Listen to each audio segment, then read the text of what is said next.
আসসালামু আলাইকুম রহমতুল্লাহি ওয়া বারাকাতুহু। প্রিয় শিক্ষার্থী ভাই বোনেরা, সম্মানিত অভিভাবক, আমার প্রাণপ্রিয় সহকর্মী এবং পৃথিবীর যে যেখানে রয়েছেন, যেখান থেকে আমাদের আজকের এই ভার্চুয়াল ক্লাস দেখতেছেন, সবাইকে জানাই আন্তরিক শুভেচ্ছা। কৈশোর ইসলামিয়া কামিল মাদ্রাসা কর্তৃক আয়োজিত অনলাইন ক্লাস কার্যক্রমের আজকের এই পর্বে আমি মোহাম্মদ মাইনুদ্দিন, সহকারী শিক্ষক অত্র মাদ্রাসা, উপস্থিত হয়েছি দশম শ্রেণীর একটি ক্লাস করে।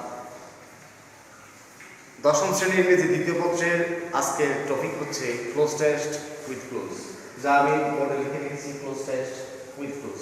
এটি আজকে হচ্ছে প্রথম পর্ব, আমি যেটাকে ইন্ট্রোডাক্টরি পার্ট করতেছি। এর আগে ক্লোজ টেস্ট উইথ ক্লোজ নিয়ে কোনো ক্লাস আমরা উপস্থাপন করিনি, বিশেষ করে আমি উপস্থাপন করিনি বলে আজকে এই ক্লাসটাকে আমি ইন্ট্রোডাক্টরি পার্ট করতেছি। আমার সামনে একটা উপস্থাপন করার মতো একটা উপাত্ত রয়েছে, তথ্যপাত্র রয়েছে। আমি ক্লোজ টেস্ট উইথ ক্লোজ কি এই সম্পর্কে একটু তথ্য উপস্থাপন করব। ক্লোজ টেস্ট হচ্ছে এক ধরনের এক্সারসাইজ, টেস্ট বা অ্যাসেসমেন্ট।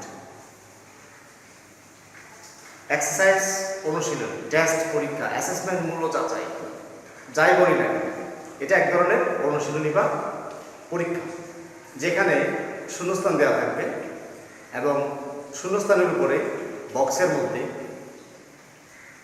শব্দ দেওয়া থাকবে প্রয়োজনের চেয়ে বেশি, অর্থাৎ 10টি গ্যাপ আমাকে পূরণ করতে হবে, কিন্তু আমার হয়তো শব্দ দেওয়া থাকবে 12টি। এই 12টি থেকে শব্দ নিয়ে আমি কি করব? শূন্যস্থানটি পূরণ করব। আবার এমনও দেখা যেতে পারে যে হয়তো বা 10টি গ্যাপ রয়েছে, উপরে 10টি শব্দ রয়েছে, অর্থাৎ অল্টারনেটিভ কোনো শব্দ, অতিরিক্ত শব্দগুলো সরবরাহ করা নাও হতে পারে, তাতে কোনো সমস্যা নেই। কথা হচ্ছে আসলে টেস্টটা কী ধরনের। শূন্যস্থানে যে আমি শব্দটা বসাবো, এই শব্দটা কীভাবে বসাবো, তার উত্তরটা আমি কীভাবে বের করব, তার জন্য কতগুলো কৌশল রয়েছে। সাধারণত ক্লোজ টেস্ট যেই আমরা অনুশীলনের পরীক্ষার মধ্যে আসে, দশম শ্রেণীর ইংরেজি দ্বিতীয় পত্রের প্রথম দুটি প্রশ্ন, ক্লোজ টেস্ট উইথ ক্লোজ এবং উইদাউট ক্লোজ, দুটি টাইপ মূলত একই ধরনের। একটাতে ক্লোজ দেওয়া থাকে আর একটাতে ক্লোজ দেওয়া থাকে না। যাই হোক, আমরা কীভাবে পূরণ করবো বা এটা কী হতে পারে তার প্রথমে একটু শ্রেণীবিন্যাসটা আমরা জেনে নিই। তাহলে যে ক্লোজ টেস্ট, এটাকে আমরা দুভাগে ভাগ করতে পারি। একবার হচ্ছে ক্লোজ টেস্ট উইথ ক্লোজ, আর অপর প্রকারটা হচ্ছে ক্লোজ টেস্ট উইদাউট ক্লোজ। এই দুটি অনুশীলনীর টাইপ মূলত একই ধরনের অনুশীলনী। একটা মনে হচ্ছে এখানে ক্লু দেওয়া থাকবে, আর একটা ক্লু দেওয়া থাকবে। ক্লু মানে সূত্র, উত্তরের সূত্র দেওয়া থাকবে, অর্থাৎ আমি বক্সের যে শব্দগুলো রয়েছে সেই শব্দগুলো দেবে শূন্যস্থান পূরণ করব। আর ক্লোজ টেস্ট উইদাউট ক্লোজের মধ্যে বক্সে কোনো শব্দ দেওয়া থাকবে না, আমার বিষয় জ্ঞান, ধারণা, আমার স্কিল, অ্যাবিলিটি, এভরিথিং মিলিয়ে আমাকে কী করতে হবে? শূন্যস্থানটি পূরণ করতে হবে। তো যার ভিতরে স্কিল বা দক্ষতা রয়েছে সেটা পূরণ করতে পারবে।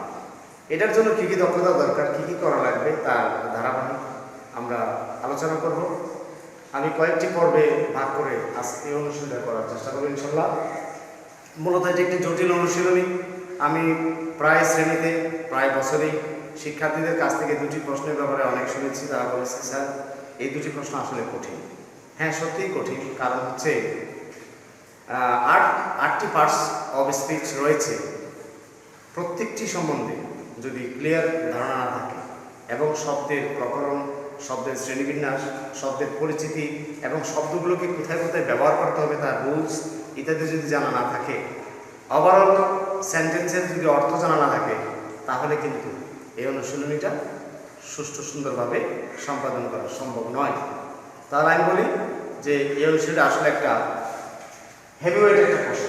হেভিওয়েট মানে এটাকে হালকা করে দেখার কোনো সুযোগ নেই। তো আসুন আমরা পরের পর্বে যাচ্ছি। তাহলে ক্লোজ টেস্ট হচ্ছে দুই ধরনের, একটা হচ্ছে ক্লোজ টেস্ট উইথ ক্লোজ, আর একটা হচ্ছে cloze test without close. Cloze test হচ্ছে এক ধরনের এক্সারসাইজ ফর টেস্ট বা অ্যাসেসমেন্ট, আমাদের এটাও মনে রাখতে হবে।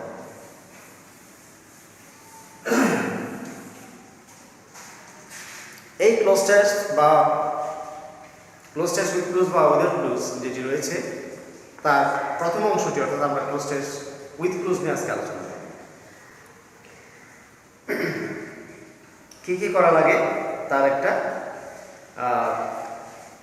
রুলস বা নিয়মাবলী আমাদের রয়েছে। আমি একটু ধারণা দিই, একটা আমি উদাহরণ লিখবো, আমার সামনে নোট খাতা রয়েছে, আমি নোট থেকে তোমাদেরকে কিছু অনুশীলনী দিচ্ছি যেগুলো দেখে তোমরা হয়তো কিছুটা ধারণা করতে পারবে। অনুচ্ছেদ লেখা এই মুহূর্তে সম্ভব না, মানে পুরো একটা অনুচ্ছেদ আমি লিখে এই মুহূর্তে দেখাতে পারবো না। আমি পরবর্তী ক্লাসের মধ্যে অনুচ্ছেদ ধারণা দেব। আজকের ক্লাসের মধ্যে সেন্টেন্স থেকে কিভাবে সমাধানটা বের করা যায় সেই বিষয়ে আলোচনা করার চেষ্টা করতেছি। আমি কয়েকটা এক্সারসাইজ দিচ্ছি।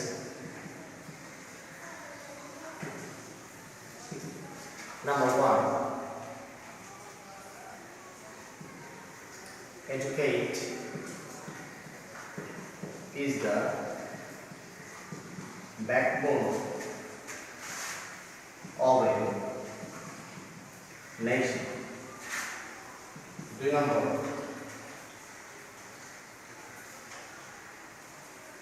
we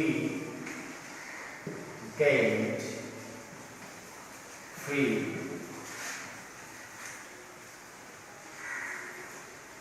in 1970. Number 3,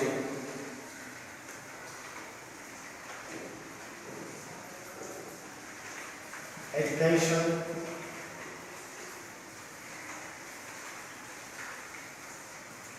qualification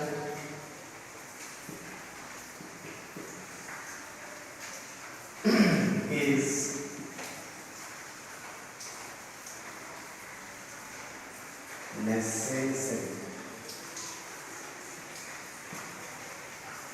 necessary for a good job.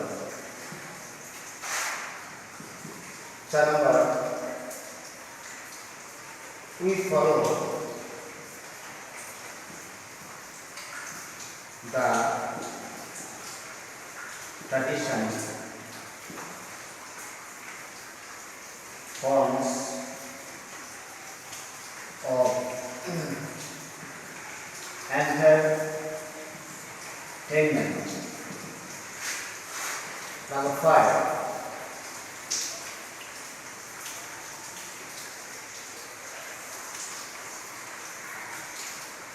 I am aware of his come. আমি প্রথমে এই কটা শব্দ আলোচনা করি, যে কটা আমি বোর্ডে লিখেছি একটু খেয়াল করতে হবে। যেমন প্রথমে লিখেছি educate is the backbone of nation, খেয়াল করতে হবে। আমি এখানে লিখেছি এডুকেট, এই এডুকেট শব্দটা আছে এটা একটা ভার্ব, এটা ভার্ব, কিন্তু আমাকে খেয়াল করতে হবে এই শব্দটা কোথায় বসেছে। আমি সেন্টেন্স আরে দেখাচ্ছি কিন্তু বিষয় ধারণাটি অনুচ্ছেদের ভিতরে থাকে, যেহেতু অনেকগুলো সেন্টেন্স একত্র হয়ে কিন্তু একটা অনুচ্ছেদ হয়, একটা প্যাসেজ হয়। তো যদি আমরা সেন্টেন্সগুলো অর্থাৎ এরকম আলাদা আলাদা বাক্যগুলো যে রুলস রেগুলেশনসগুলো আছে এগুলো যদি আমরা সূত্রগুলো ভালো করে আয়ত্ত করতে বুঝতে পারি, তাহলে কিন্তু প্যাসেজের ভিতরে প্রয়োগটা সুন্দরভাবে সম্পাদন করতে পারবো। তো চলো আগে আমরা বুঝে নিই যে কীভাবে সলিউশনটা করবো। যেমন এখানে ব্র্যাকেটে দেওয়া আছে এডুকেট, এডুকেট শব্দটি হচ্ছে ভার্ব, কিন্তু আমি দেখতেছি সেন্টেন্সের যে গঠন বা প্যাটার্ন, একটা সেন্টেন্সের ভিতরে কী থাকে, একটা সেন্টেন্সের মধ্যে আমরা জানি subject plus verb plus extension বা অবজেক্ট যাই বলি, তাহলে সাবজেক্ট হিসেবে কী থাকে নাম বা প্রোনাউন প্লাস ভার্ব ভার্বি, এক্সটেনশন বা অবজেক্ট হিসেবে আবারও নাম বা প্রোনাউন অথবা নাউন ইকুইভ্যালেন্ট কোনো কিছু হতে পারে।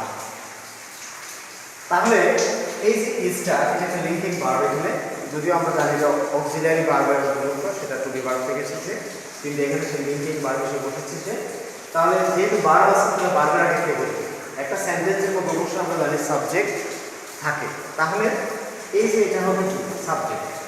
যদি সাবজেক্ট হয় তাহলে ইজ ভার্বের সাবজেক্ট কী হবে, নিশ্চয়ই কোনো নাউন তাহলে এডুকেট এই শব্দটার নাউন কি হতে পারে? এডুকেট শব্দের নাম হচ্ছে এডুকেশন। অবশ্য তোমরা সাফিক্স এন্ড প্রিফিক্সের রুলসগুলো জানো। আমি সবসময় বলে থাকি যারা সাফিক্স এন্ড প্রিফিক্সগুলো ভালো বোঝে তারা অনুশীলনে 1 এবং 2 পারবে। আবার আমি বলি যারা 1 আর 2 পারে তারা সাফিক্স এন্ড প্রিফিক্সটাও পারবে। আমি সবসময় বলি যে সাফিক্স এন্ড প্রিফিক্স যে অনুশীলনীটা আর হচ্ছে ক্লোজ এবং উইদাউট ক্লোজ, এই দুটি অনুশীলনী একটি আরেকটির সাথে অঙ্গাঙ্গিভাবে জড়িত। দুইটার স্কিল কিন্তু সমান। কিভাবে একটি পদ থেকে আরেকটি পদ তৈরি করতে হয় তার কৌশলগুলো কিন্তু সাফিক্স প্রিফিক্সের মধ্যে আলোচনা করা হয়। আর সেই স্কিলটাই কিন্তু আবার 1 আর 2 এর মধ্যে প্রয়োগ করা হয়। সুতরাং যে বা যারা 1, 2 অনুশীলনী প্র্যাকটিস করে অর্থাৎ টোটাল 5 সম্বন্ধে জ্ঞান লাভ করে তারা কিন্তু সাকসেসফুল সমাধান করতে পারে। আমি বলবো যে এডুকেট শব্দটাকে কেন এডুকেশন করলাম, কারণ জানি এটা হচ্ছে লিঙ্কিং পার্ট আর এই লিঙ্কিং পার্টের আমার সাবজেক্ট হচ্ছে নাউন এডুকেশন এই শব্দ। এবার আসলে বিভিন্ন উদাহরণে উই গেইনড ফ্রি ইন 1971। খেয়াল করো এখানে we gained, we subject, gain হচ্ছে মেইন ভার্ব, তাহলে সাবজেক্ট প্লাস ভার্ব, এটা হচ্ছে একটা ট্রানজিটিভ ভার্ব, সকর্মক ক্রিয়া। অর্থাৎ যেই ভার্ব বা ক্রিয়া অবজেক্ট গ্রহণ করে সেটা হচ্ছে সকর্মক ক্রিয়া, ট্রানজিটিভ ভার্ব। তো ট্রানজিটিভ ভার্বে আমরা জানি কি লাগে, অবজেক্ট লাগে। অবজেক্ট কি হবে আমরা আগে দেখেছি, অবজেক্ট হিসেবে নাউন বা প্রোনাউনকে ব্যবহার করতে হবে। সো এই যে ফ্রি শব্দটা আছে, ফ্রি শব্দের হচ্ছে মুক্ত, স্বাধীন, এটা হচ্ছে একটা অ্যাডজেক্টিভ। সো এই অ্যাডজেক্টিভ ফ্রিকে আমার নাউনে পরিণত করতে হবে। আমরা জানি ফ্রিকে সাফিক্স সংযুক্ত হয়ে নাউন হিসেবে গঠন করা যেতে পারে। সেক্ষেত্রে আমি জানি তোমরাও জানো যে এটা ফ্রিডম হতে পারে। We gain freedom in 1971। Freedom শব্দের অর্থ হচ্ছে স্বাধীনতা এবং এই শব্দটি হচ্ছে একটি নাউন, আর অবশ্যই অ্যাবস্ট্রাক্ট নাউন তোমাদের জানা আছে। এবার আসো অনুশীলনী 3, education qualification is necessary for a good job. দেখো ইজ একটি linking verb, that means it is a verb and the part education qualification is the part of a subject. That means we have to create subject. How to form a subject? Qualification is a noun, that means it will be an adjective, that means a modifier of noun. What is the modifier of noun?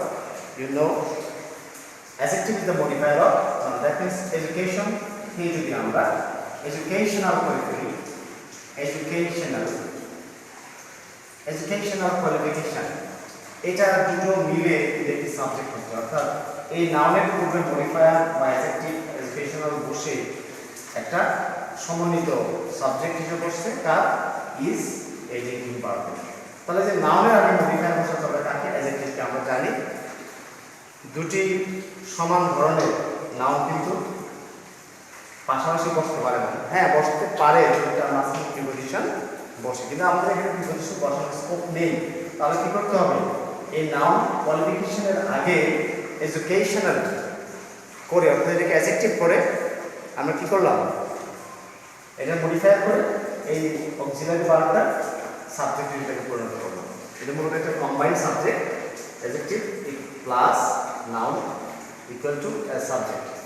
আমরা যেটাকে noun equivalent বলি, noun সমতুল্য, অর্থাৎ সরাসরি দুটি মিলে কিন্তু একটা নাউন হচ্ছে না, নাউনের সমতুল্য আছে।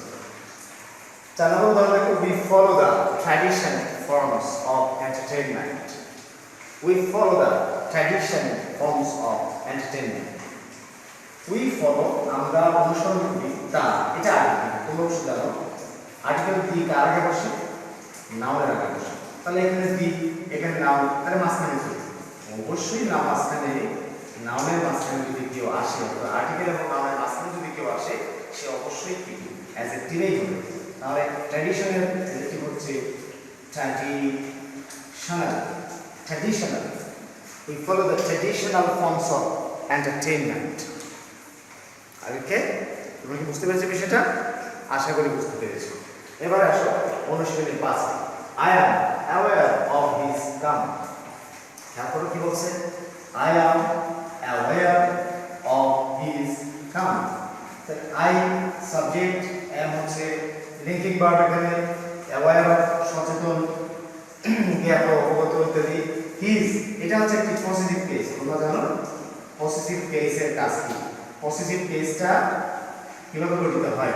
সাধারণত যদি কোনো নাউন হয়, নাউনের উপরে স্টপি দিয়ে, যেমন করিমস হাউস, রহিমস হাউস ইত্যাদি ইত্যাদি। আবার পার্সোনাল প্রোনাউন থেকে কতগুলো পসেসিভ কেস আছে, সেগুলোর সংখ্যা কিন্তু 8টি। যেমন ধরো আই এর পসেসিভ হচ্ছে মাই, উই এর পসেসিভ হচ্ছে our, your possessive your, he possessive his, she possessive her, ইটের possessive its, their possessive their ইত্যাদি। এবং কোনো নাউনের শেষ শব্দ লেটার বা বর্ণ যেটি তার উপরে অ্যাপোস্ট্রফি দিয়ে একটা অ্যাস যুক্ত করলে সেটাও পসেসিভ কেস হয়ে যায়।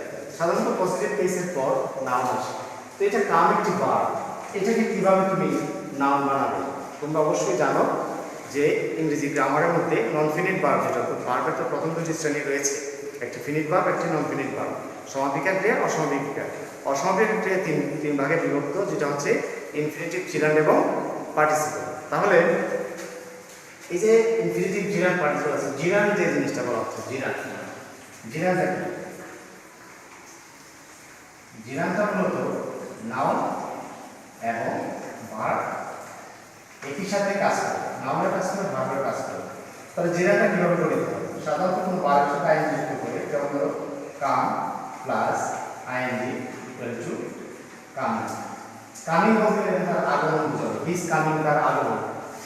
I am aware of his coming, আমি তার আগমনের ব্যাপারে সচেতন বা সাবধান রয়েছে। প্রিয় শিক্ষার্থী বন্ধুরা, একটা জিনিস তোমরা খেয়াল করেছো, এই যে আমি কাজগুলো করলাম, এখানে কিন্তু অনেকগুলো জিনিস আমি ব্যবহার করেছি। একটা বিষয় হচ্ছে আমি আপাতত সেন্টেন্সের স্ট্রাকচার, সেন্টেন্সের যে গঠন বা প্যাটার্ন আছে, এটাকে অবলম্বন করে, এই ধারণাটাকে মানে ব্যবহার করে আমি কিন্তু এই শূন্যস্থানগুলো, শূন্যস্থানের যে ব্র্যাকেট, প্যারেনথেসিসের ভিতরে যে ওয়ার্ডগুলো রয়েছে সেগুলোর আমি ফর্ম চেঞ্জ করেছি এবং ব্যবহার করেছি।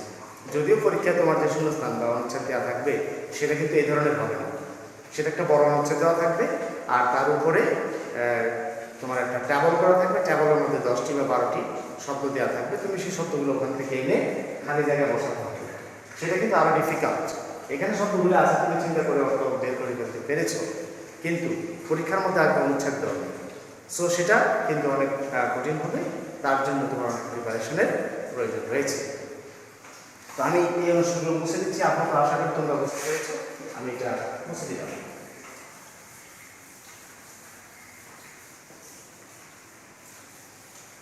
আমরা আরো কয়েকটা অনুশীলনী দেখতে পারি।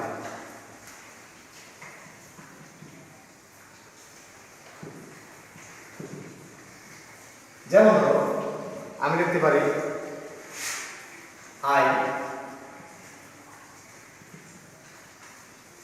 আমি এবার কিন্তু বক্সে কোনো শব্দ দিচ্ছি না, তোমরা উত্তরগুলো বের করো। এটা একটা এক্সারসাইজ তোমাদের জন্য। 2 নম্বর, দে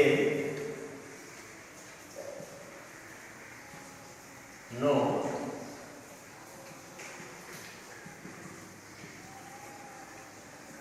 তিন নম্বর, she brings। 4 number, we hate। 5 number, he is। 6 number, they are। 7 নম্বর,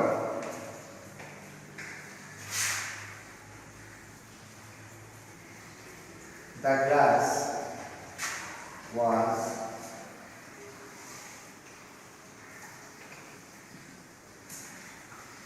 দেখো এটা কিন্তু অনেকটা প্রসেস উইদাউট ক্লোজের মতো, কিন্তু আমরা এখানে উইথ ক্লোজের ধারণায় বোঝাবো। মনে করো আমি এখানে বক্সে শব্দ দিলাম না, আমি, বা তুমি যদি বলো যে না দিতে হবে, আচ্ছা দিলাম, আমি কিছু শব্দ এখানে প্রোভাইড করলাম, ঠিক এরকম একটা বক্স থাকবে। এই বক্সের ভিতরে কতগুলো শব্দ দেওয়া থাকবে, 1 2 3 4 5 হ্যাঁ, এখানে 12টি গ্যাপ রয়েছে। মনে করো 12টি গ্যাপের মধ্যে 12টি শব্দ থাকবে। আমি এখান থেকে শব্দগুলো এনে এখানে জায়গাতে বসাবো। তাই আমি ধরো শব্দ দিলাম না, তুমি চিন্তা করে বলো কীভাবে হতে পারে। এবার আই ড্যাশ করবো, তাহলে আমি কী করি, এখানে অনেক কিছু হতে পারে। আমার যদি স্বাধীনভাবে লিখতে বলেন, আমি হয়তো বলবো আই প্লে ফুটবল, তুমি বলবে যে আই বাই ফুটবল, আমি ফুটবল কিনি। আবার হয়তো বলবো যে আই লাইক ফুটবল, হতে পারে। আবার এখানে যে I play football, I buy football, I like football, যে কোনো একটা বসতে পারে। এটা তোমার স্বাধীনতা দেওয়া আছে উইদাউট ক্লোজ হয়। কিন্তু যখন উইথ ক্লোজ দেওয়া, ক্লোজগুলো এখানে দেওয়া থাকবে, তখন কিন্তু তুমি কোনো স্বাধীনতা পাবে না। তুমি এইটার শব্দগুলোকে এখানে কি করতে হবে, দেওয়া করতে হবে। যেমন দে নো টু সি, এটা একটা ফ্রেজ ধরনের শব্দ আছে। যেমন ধরো এই হাউ শব্দ, they know how to see, তারা জানে কীভাবে সাঁতার কাটতে হয়। তো হাউ টু সি, কীভাবে সাঁতার কাটতে হয়, এদের কিছু প্যাটার্ন আছে, সেন্টেন্সের প্যাটার্ন বা বেসিক প্যাটার্ন আছে, যেগুলো দেখলে বোঝা যায় যে আসলে কোন শব্দটা বসতে পারে।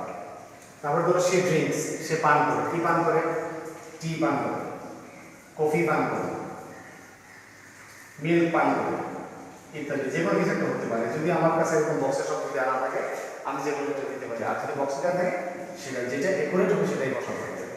We hate, we hate, we হেট কি হতে পারে, যে কোনো একটা অবজেক্ট হতে পারে, যেহেতু একটা ট্রানজিটিভ পার্ট, সকর্ম ক্রিয়া যে কর্মগ্রহণ করে। আমি উই হেট দেন হতে পারে, we hate liar, we hate killer, we hate dishonest, etc. যে কোনো একটা দাও বসে দিতে পারো। অর্থাৎ খালি জায়গায় কি বসো সেটা কিন্তু আমাকে সেন্টেন্সের মিনিংটা বুঝে বের করতে হবে। প্রথমে আমরা দেখেছিলাম গ্রামারের রুল, অর্থাৎ তোমাকে গ্রামারের রুল জানতে হবে। সেন্টেন্সে কোন শব্দ, যে শব্দটা দিলাম এটাকে আমার কি রিফর্ম করতে হবে, পুনর্গঠন করতে হবে, তার রূপান্তর করতে হবে, সেটার মাধ্যমে শূন্যস্থান পূরণ করবো। আরেকটা বিষয় হচ্ছে কি, আমরা এখানে অর্থ বুঝে ব্যবস্থা নেব। আমি অর্থ দিয়ে কিন্তু গ্রামের শব্দগুলো বের করতেছি। আমি এখানে কিন্তু গ্রামারের রুল তো অবশ্যই আছে, আমি শব্দ কোনটা বসাবো সেটা বার করার জন্য গ্রামারের রুল হেল্প করবে, কিন্তু আমার অর্থটা কিন্তু এখানে বেশি জরুরি হয়ে দাঁড়াচ্ছে। ধরো হিজ লায়ন, অথবা সে মিথ্যাবাদী, এ লায়ন হতে হবে না, আসলে এটা ভুলভাবে উত্তরটা আমি শুধু দরকার না। হিজ কামিং, অথবা হিজ রানিং, অথবা হিজ গোয়িং, অথবা হিজ স্লিপিং, যে কোনো একটা দাও যেটা তোমার সুবিধা মনে হয় সেটা বসে অর্থের সাথে মিলে রেখে। তারপর ধরো দেয়ার, যেমন ধরো দেয়ার ফ্রেন্ডস, নাম দিয়ে বসতে পারে, অথবা দেয়ার প্লেন, এভাবে হতে পারে। কীভাবে বসবে সেটা সেন্টেন্সের চাহিদাই বলতে হবে।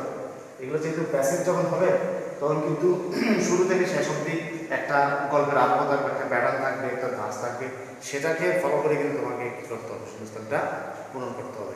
মন গড়া কোনো কিছু করা যাবে না। উইদাউট ক্লোজ হোক আর উইথ ক্লোজ হোক, যাই হোক না কেন, তোমার কিন্তু মন গড়া কোনো কিছু করার সুযোগ নেই। যখন বক্সে দেওয়া থাকবে তখন বক্সেরগুলো কী ব্যবহার করতে হবে, যখন বক্সে দেওয়া থাকবে না তখন কী করতে হবে, অর্থের সাথে মিল রেখে সেন্টেন্সের স্ট্রাকচার অনুযায়ী যে শব্দটা অ্যাপ্রোপ্রিয়েট হবে, যেটা দিয়ে মিনিংফুল হবে সেন্টেন্সটা, মানে তার সেন্টেন্সের কমপ্লিটনেস আসবে, সম্পূর্ণতা আসবে, ঠিক সেটাই এখানে ব্যবহার করে ফিল আপ করতে হবে। তারপর ধরো ধরো the glass was dash by me, সেন্টেন্সের স্ট্রাকচার বলতেছে এখানে এমন একটা শব্দ বলবে যেটা পাস্ট টেন্সে বলতে পারে। যেমন ধরো broken, the glass was broken by me, এই শব্দটা ওখানে থাকতে পারে অথবা নাও থাকতে পারে। যাই হোক, আমি যেটা বলার জন্য এই উদাহরণটা দেখালাম, যে প্রথমটাতে আমরা আলোচনা করেছিলাম যে প্রথম বিষয়টাতে ছিল সেন্টেন্সের মধ্যে যে ওয়ার্ডটি রয়েছে যেটা আমি বসাবো, সেটার পদ পরিবর্তন করে, তার রূপ পরিবর্তন করে তাকে দিয়ে আমি শূন্যস্থান পূরণ করব। তার সাথে কিন্তু ডিমান্ড যেটা, অর্থাৎ আমি যে এখানে যে শব্দটা এখান থেকে আনবো সেটা কিসের ওটা সেন্টেন্সের অর্থ দিয়ে আনবো। অর্থ বুঝে কিন্তু, যেন আমি এখানে অর্থ ব্যবহার করেছি, অর্থ বুঝে বুঝে আমি কিন্তু শব্দগুলো বসাইছি। তাহলে অর্থ বুঝে গ্রামারের শর্ত পূরণ করে শব্দ বসাবো। যদি প্রয়োজন পড়ে তার রূপান্তর করার, রূপ পরিবর্তন করার, রূপ পরিবর্তন করবো। আর যদি মনে হয় যে না, রূপ পরিবর্তন করা লাগবে না, তাহলে যেমন আছে তেমন শব্দই বসাই দেব। ঠিক এভাবেই আমরা ক্লোজ টেক্সট উইথ ক্লোজ করতে হবে। প্রিয় শিক্ষার্থী ভাই বোনেরা, আমি আজকের ক্লাসটি আর দীর্ঘায়িত করব না। আমি আজকের ক্লাসের এখানে সমাপ্তি দিতে যাচ্ছি। তোমাদেরকে আমি কোনো এখানে ইন্ডিভিজুয়াল কোশ্চেনও করিনি, কোনো প্রশ্ন দিই নাই, জাস্ট আমি আলোচনা করে গেছি। কিন্তু এই পর্যায়ে আমি তোমাদের একটা বাড়ি কাজ দেব। বাড়ি কাজ হচ্ছে কি, তোমরা এই ক্লাসটি, আগামী ক্লাসটা অর্থাৎ তোমার পার্ট 2 বোঝার জন্য তোমাদেরকে যেটা করতে হবে সেটা হলো তোমার গ্রামার বইয়ের যে পার্টস অফ স্পিচের যে অংশটুকু রয়েছে এবং গ্রামারের প্রথম থেকে তুমি মোটামুটি যে জিনিসগুলো জানার চেষ্টা করো সেটা হচ্ছে ধরো পার্টস অফ স্পিচগুলোর নাম, এরা কী কাজ করে তার সংজ্ঞা, সংক্ষিপ্ত সংজ্ঞা, তারপর হচ্ছে উদাহরণগুলো এবং কোন কোন শব্দগুলোকে অন্তত কিছু কিছু শব্দ তুমি জেনে নিবা। যেমন ধরো নাউন বলতে গেলে নাউন হচ্ছে 5 প্রকার, তাহলে ঢাকা এটা প্রপার নাউন। ধরো রোজ যেমন ধরো কান্ট্রি বা যেমন ধরো রিভার, এটা একটা কমন নাউন। যেমন ধরো ক্যাটল, হার্ট, তারপর ধরো শিপ, তারপর ধরো নেভি, আর্মি, পুলিশ, এগুলো হচ্ছে ধরো কালেকটিভ নাউন বলা হয়। তারপর ধরো ওয়াটার, মিল্ক, সুগার, এই সমস্ত ম্যাটেরিয়াল নাউন। তারপর ধরো অনেস্টি, ডিসঅনেস্টি, তারপর হচ্ছে ফ্রিডম, এগুলো হচ্ছে তোমার অ্যাবস্ট্রাক্ট নাউন। এইভাবে নাউনগুলোকে চেনা, হ্যাঁ, এভাবে উদাহরণগুলো একটু একটু দেখে তোমরা একটু প্রস্তুতি নিয়ে আসবে, তাহলে আগামী ক্লাসটা তোমাদের কাছে অত্যন্ত সৌন্দর্যময় হবে এবং সহজ লাগবে তোমাদের কাছে। আমরা আগামী ক্লাসটাতে সেন্টেন্স উদাহরণ ক্লাস একটা অনুচ্ছেদ বা দুটি অনুচ্ছেদ দিয়ে তোমাদের সাথে ক্লাসটি সাজাবার চেষ্টা করতেছি। তো আপাতত তোমাদের বাড়ির কাজ হচ্ছে কি, শুধু স্টাডি করো, অর্থাৎ পড়া। তোমরা পার্সেসগুলোকে বোঝার জন্য একটু সময় ব্যয় করবো, অন্তত একদিন ভালো করে প্রিপারেশন পড়ো, পড়ে আসো, দেখবা ক্লাসটা মজা লাগবে। শুধু কারণ অনেকদিন তোমরা পাঠ্যপুস্তক থেকে দূরে রয়েছো, টাচে নেই, আর শিক্ষকরাও শ্রেণীতে তোমাদেরকে পাঠদান দিতে পারতেছেন না। তাহলে যে একটা গ্যাপ সৃষ্টি হয়েছে, গ্যাপটা মেকআপ আগে করতে হবে, আগে তোমার ভিতরে কিছু কিছু ইনপুট দিতে হবে। যদি তুমি ইনপুট না নাও তাহলে তুমি কীভাবে আউটপুট দিবে? আন্ডারস্ট্যান্ডিংটা কিন্তু অনেকটা, তুমি যে বুঝে আমাকে রিপ্লাই দিবে, সেটা হচ্ছে কি আউটপুট। এই আউটপুটের জন্য অবশ্যই তোমার কিছু থাকতে হবে। তো আমি আশা করব যে তোমরা পড়ালেখা করবে, প্রস্তুতি নেবে। সে পর্যন্ত সবাই ভালো থাকো, দোয়া করবে যেন আগামী ক্লাসে আবার তোমাদের সামনে আসতে পারি। মনোযোগ দিয়ে পড়ালেখা করবে, সামাজিক দূরত্ব বজায় রাখবে, স্বাস্থ্যবিধি মেনে চলার চেষ্টা করবে, পথে ঘাটে পার না হবে। ঠিক আছে, আল্লাহ হাফেজ, আসসালামু আলাইকুম রহমতুল্লাহ।